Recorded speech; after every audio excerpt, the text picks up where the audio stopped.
Chapter 1 Reader's View. When I went to the basement, I didn't know what I was expecting to find or even what I was looking for. As I descended the stairs, I couldn't help but notice that the lights were already in their dimmest setting, giving the rooms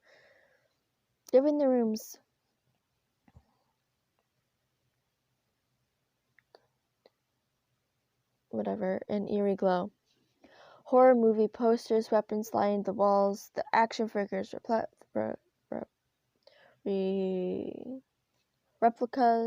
replica masks, life-size of horror icons and horror-orientated merchandise lining the floor, tables glancing around. As my eyes adjusted to the darkness, my heart came to an abrupted stop. Leaning against the far wall was a figure had clad in black, barely visible in the darkness, save for a navy blue mask and tufts of brown hair sticking out of the hood. As my eyes adjusted, I noticed his arms were suspended above its head.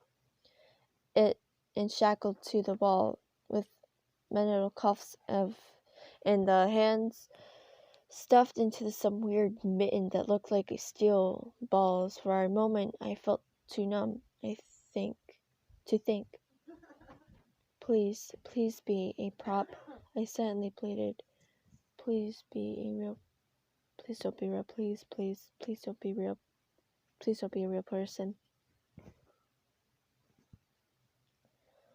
As the fear in my thoughts, the mask shifted and rised.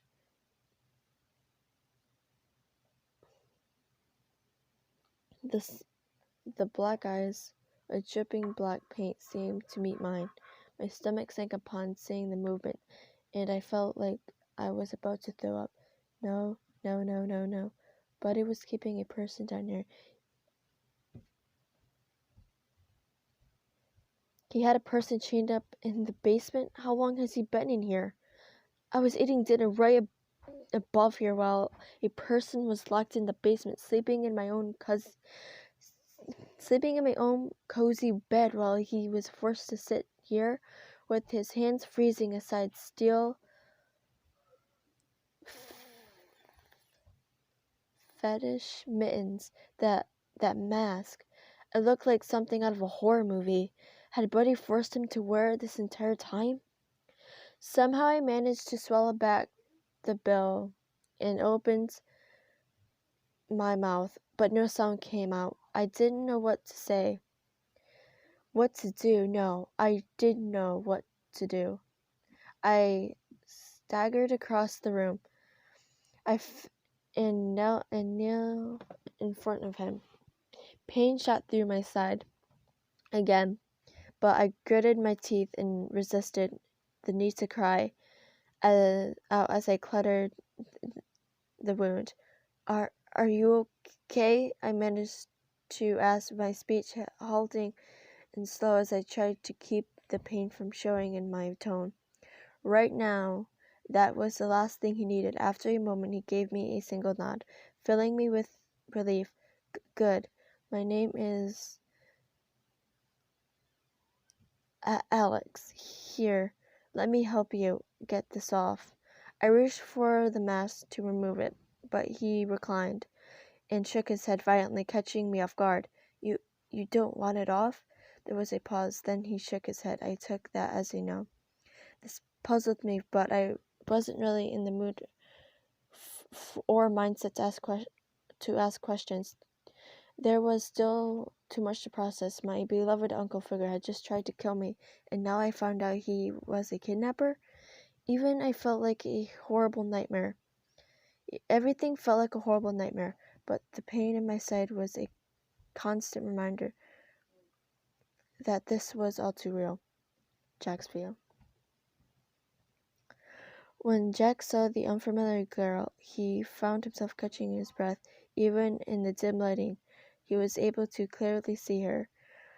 Long blonde hair was messy and blue eyes, wide and almost seeming to glow against her face.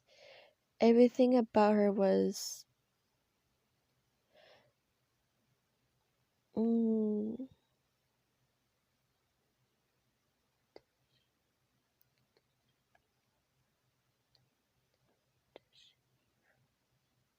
and messy, but at the particular moment she seemed to glow like an angel.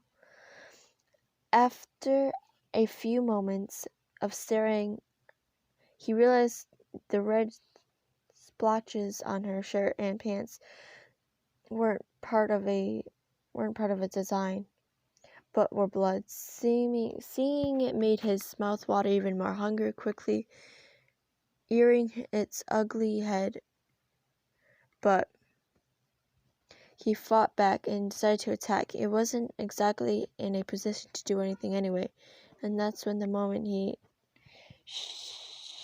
she was only his hope for freedom, and the first ray of hope in sign of weeks,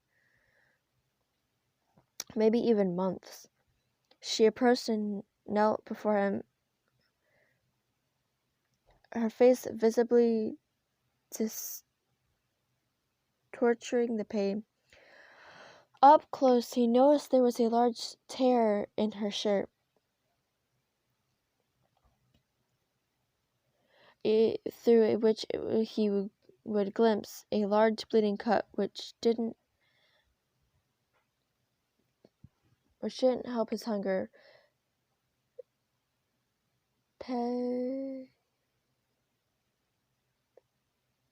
Hunger.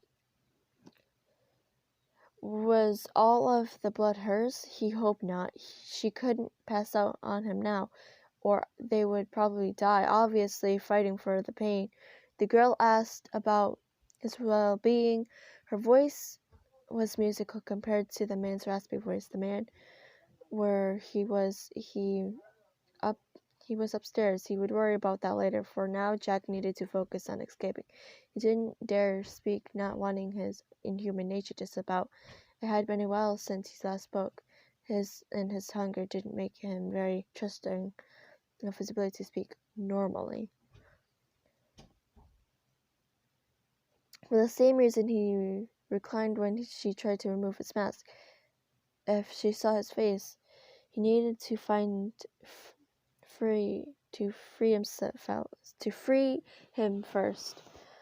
The girl seemed to be taken aback by it, but she accepted without question. She began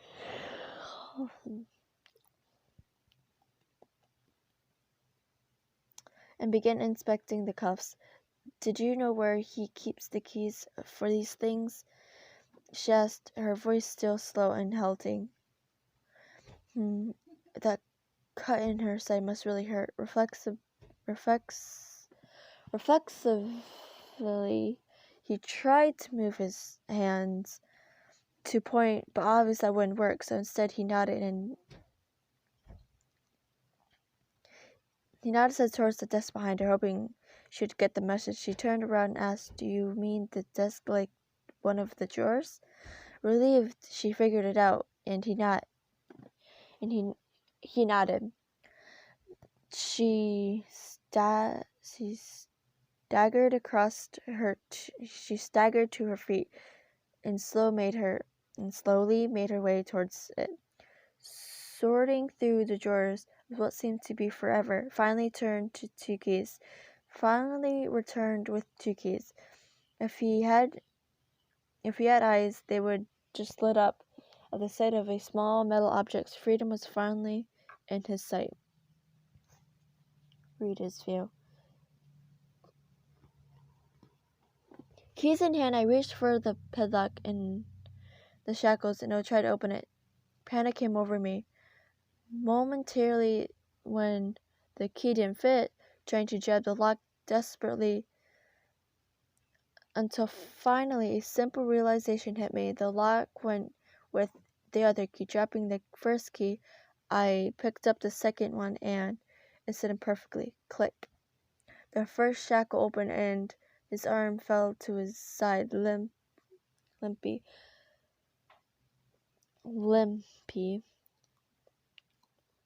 Soon followed by another one. Clearly, that had seemed suspended for quite some time. He didn't seem to have any strength. Almost done, I told him, giving him a shaky smile. The pain on my side seemed to be getting worse, but I needed to stay strong, or at least look like it. I couldn't show any weakness. He had enough to worry about. As was, I lifted one of his hands by the wrist, my hand shaking the entire time. I used the first key to undo the padlock. Click.